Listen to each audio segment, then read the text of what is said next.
Pahalgam attack के 15 दिन के बाद भारत ने पाकिस्तान पर एयर स्ट्राइक की है। 24 मिसाइल से पाकिस्तान दहल गया है।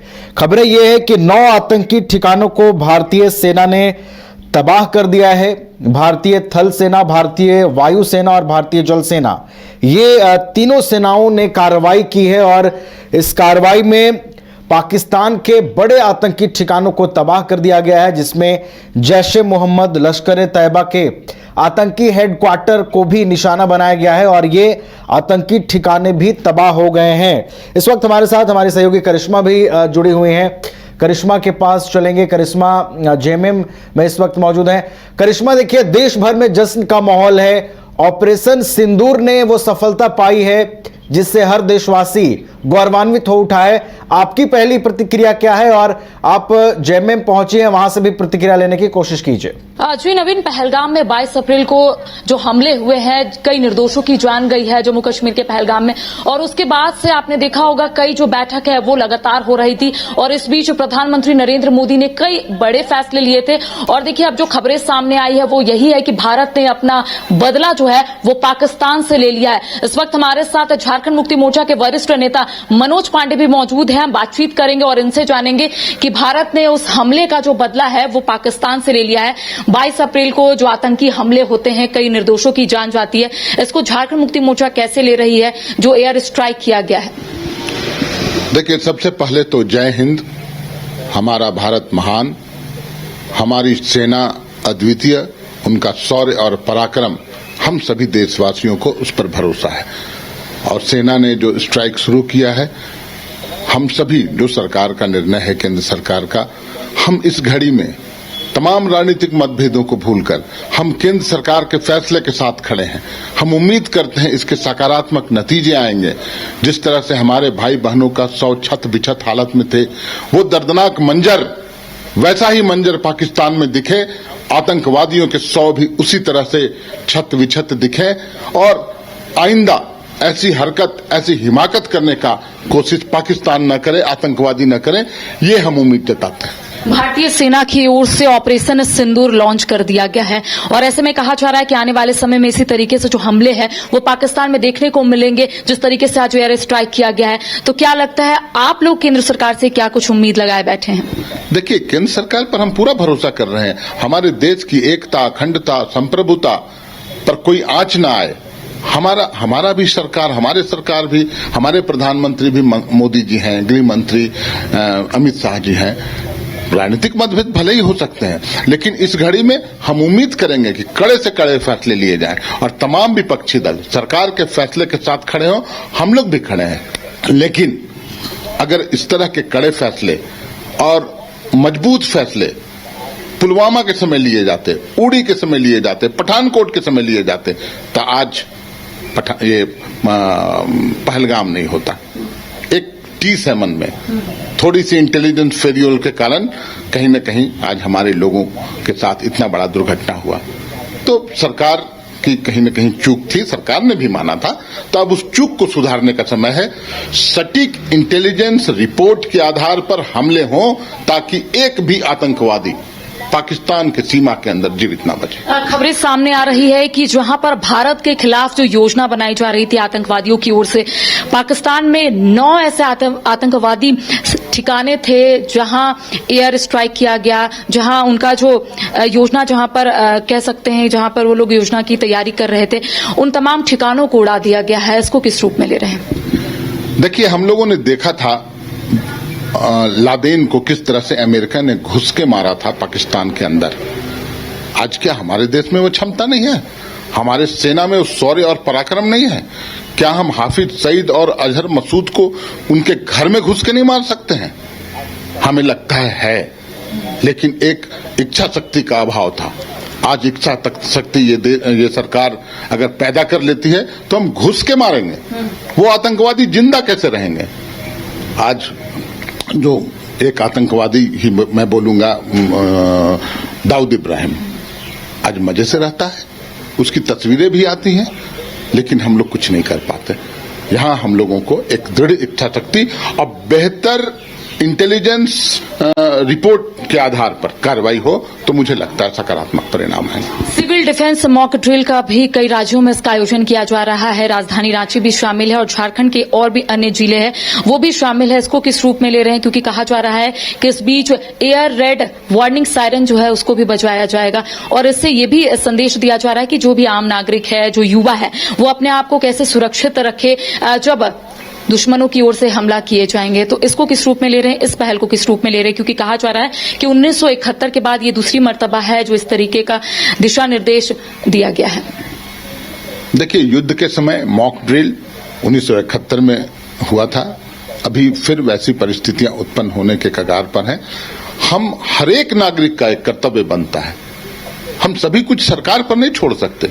हरेक नागरिक का कर्तव्य है कि अपने राज्य के अंदर, अपने शहर के अंदर सिविल डिफेंस सिस्टम को मजबूत करें, सभी लोग जागरूक रहें, कैसे हमें अपना बचाव करना है, कैसे हम लोगों को सुरक्षित रहना है और कैसे हम लोगों को दुश्मनों का मुंहतोड़ जवाब देना है। इन तमाम बिंदुओं पर काम हो और तमाम देशवासियों का कर्तव्य है, हम अधिकार की सिर्फ बात न करें, हम अपने कर्तव्य की भी बात करें और मुस्तैद रहें और निर्देशों का पालन करें। सीसीएस की बैठक में प्रधानमंत्री नरेंद्र मोदी ने 5 बड़े फैसले लिए थे, जिसमें यह भी कहा गया था कि जो भी पाकिस्तानी नागरिक भारत में हैं उन्हें 48 घंटे का मौका मिला था, कई वीजा भी रद्द कर दिया गया और ऐसे में लगातार सवाल उठ रहे हैं कि कई ऐसे भारतीय नागरिक हैं जो अवैध तरीके से यहाँ पर रह रहे हैं, उनके पास वीजा भी नहीं है। इसको किस रूप में ले रहे हैं? देखिए, अगर इस देश में अवैध तरीके से कोई रह रहा हो, पाकिस्तानी तो छोड़ दीजिए, तो ये पूरी तरह से फेल्योर सेंट्रल गवर्नमेंट की है। अब उस फेलियर को भी मानना पड़ेगा सेंट्रल गवर्नमेंट को, वो अकाउंटेबिलिटी भी तय करनी पड़ेगी। कभी बोलते हैं वो लोग बांग्लादेश घुसपैठिए, कभी बोलते हैं पाकिस्तानी घुसपैठिए। वो घुसपैठ होता कैसे है भाई? सरकार आपकी है, सिस्टम आपका है, उसके बाद घुसपैठ। तो वैसे लोगों पर कड़ी कार्रवाई हो। साथ ही हमने देखा कई एक ऐसे मामले थे जिसमें सुप्रीम कोर्ट ने रोक लगा दिया। तो खैर कुछ जस्टिफाइड रीजन होंगे, लेकिन कड़े फैसले लेने चाहिए। अवैध रूप से जो रह रहे हैं निश्चित रूप से उनको चुन चुन कर देश से बाहर करना चाहिए। बीजेपी सरकार पर आरोप भी लगा रही है कि झारखंड सरकार भारत सरकार का सहयोग नहीं कर पा रही है और यही वजह है कि कई जो पाकिस्तानी नागरिक है अभी भी यहाँ पर बसे हुए हैं, उन्हें चिन्हित नहीं किया जा रहा है। उन्होंने एग्जाम्पल भी दिया है कि डोरंडा में जो इरफान खान के घर में जिस तरीके से उनकी बेटी आई, उनकी शादी पाकिस्तान में हुई थी, बच्चों के साथ यहाँ पर पहुंची और उनका कहना है कि लॉन्ग टर्म वीजा पर वो लोग यहाँ पर है। तो उनका कहना है कि सरकार ही संरक्षण दे रही है, सरकार उन लोगों को यहाँ से भेजने का काम नहीं कर रही है, भारत सरकार के साथ सहयोग नहीं करना चाह रही है यहाँ की सरकार। देखिए, आप ही ने बोला कि लॉन्ग टर्म वीजा पर है, वीजा देने का काम क्या झारखंड सरकार का है? वीजा भारत की सरकार देती है। किस तरह का वीजा दे रहे हैं, क्यों दे रहे हैं, जस्टिफाइड रीजन है कि नहीं है, ये तो विदेश मंत्रालय का काम है। उसमें राज्य सरकारें क्या करेंगी? और मैंने ये भी बताया कि कुछ मामले ऐसे भी हम लोगों ने अखबारों में पढ़े कि सुप्रीम कोर्ट से उसको स्टे कर दिया गया, रोक दिया गया। लेकिन फिर भी मैं बोल रहा हूं, अगर अवैध रूप से कोई रह रहा है आप उसे निकालिए। राज्य सरकार की कोई भूमिका इसमें नहीं है। राज्य सरकार आपको भरपूर मदद करेगी, कर भी रही है, लेकिन ये बाज नहीं आते हैं राजनीति करने से। जो भी इनके प्रवक्तागण नेतागण हैं, शर्म आनी चाहिए। इस अवसर पर राजनीति नहीं, देश हित की बातें करें। जी नवीन। बिल्कुल, तो तमाम बातें उन्होंने रखी है और इस वक्त पूरा देश जो है करिश्मा वो एकजुट है सरकार के साथ, सेना के साथ, और जो कार्रवाई करिश्मा हुई है उसकी देश भर में चर्चा हुई है। करिश्मा, एक और सवाल उनसे लीजिएगा। देखिए करिश्मा, पाकिस्तान एक फेक नैरेटिव बनाने की कोशिश कर रहा है। लगातार ये कहा जा रहा है कि भारतीय सेना ने हमारे नागरिकों पर हमला किया है, हमारी सैन्य गतिविधियों को नुकसान पहुंचाने की कोशिश की है। वो फेक नैरेटिव का जवाब अब यहां किस तरीके से दिया जाएगा और विपक्ष इसमें सरकार का कितना सहयोग करेगी? पाकिस्तान के कई ऐसे चैनल हैं जिसमें फेक नैरेटिव भी सेट किया जा रहा है। ये कहा जा रहा है कि जो पाकिस्तान के आम नागरिक है उनमें कहीं ना कहीं हमला किया गया है। इसके साथ ही जो सैनिक की गतिविधियां हैं उसको भी बाधित करने की कोशिश की गई है। इसको किस रूप में ले रहे हैं और क्या चाहते हैं कि केंद्र सरकार इसका जवाब कैसे दे? देखिए, फेक नैरेटिव कौन कर रहा है, नहीं कर रहा है, हम लोग पाकिस्तान मीडिया पर आरोप लगाते हैं। पाकिस्तान में हो सकता है इंडिया के मीडिया पर आरोप लगता हो, लेकिन नैरेटिव सेट करना, ये क्या नैरेटिव सेट हो रहा है उससे कोई मतलब नहीं है। तो आतंकवादियों को खत्म करने की दिशा में 2-4 बेगुनाह नागरिक भी मारे जाते हैं तो मुझे कोई गुरेज नहीं है बोलने में। चूंकि कहीं ना कहीं वो संलिप्त होंगे, साथ में होंगे, तभी ऐसी दुर्घटनाएं हो रही हैं। और जिस समय हमारे बेगुनाह नागरिक मारे जा रहे थे, उस समय तो सभी लोग खामोश थे। हमारे बेगुनाह नागरिक मारे जाएं, उस समय क्या नैरेटिव था? इसलिए पाकिस्तान में क्या कुछ चल रहा है उससे हम लोगों को मतलब नहीं रखना चाहिए। हमारी मीडिया निष्पक्ष रहे, निर्भीक रहे, और जो चीजें घटना घटित हो रही हैं वो सामने दिखे, हम लोगों को सुकून मिलेगा। सामने आतंकवादियों के 100 दिखें, छत विछत हालत में दिखें, हम सभी देशवासियों को सुकून मिलेगा।